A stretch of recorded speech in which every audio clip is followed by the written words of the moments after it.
కాంగ్రెస్ ప్రభుత్వంపై ఏలేటి మహేశ్వర్ రెడ్డి ఫైర్ అయ్యారు. అధికార చిహ్నంలో అమరవీరుల స్తూపాన్ని పెట్టడాన్ని స్వాగతిస్తున్నామన్నారు. అలాగే చిహ్నంలో చార్మినార్ను పూర్తిగా తొలగించాలని డిమాండ్ చేశారు. కాకతీయ కళాతోరణం చిహ్నం తొలగించడంపై మహేశ్వర్ రెడ్డి అభ్యంతరం వ్యక్తం చేశారు.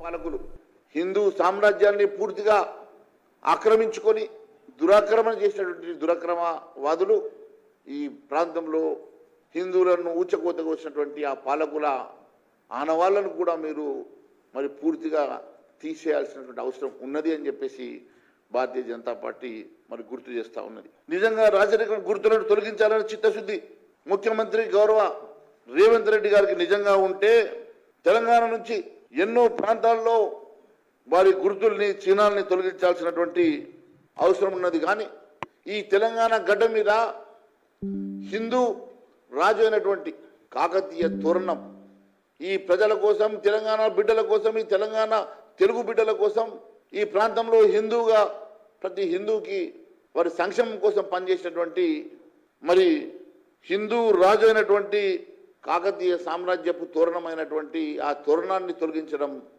నిజంగా శోచనీయమని తెలియజేస్తా ఉన్నాను. ఖచ్చితంగా చివరి హిందూ రాజు అయినటువంటి ఈ ప్రాంతానికి చివరి హిందూ రాజు అయినటువంటి కాకతీయ తోరణాన్ని ఖచ్చితంగా ఈ లోగోలో, ఈ చిహ్నంలో ఖచ్చితంగా ప్రతిబింబించేలాగా మీరు చూడాలని చెప్పేసి భారతీయ జనతా పార్టీ డిమాండ్ చేస్తుంది.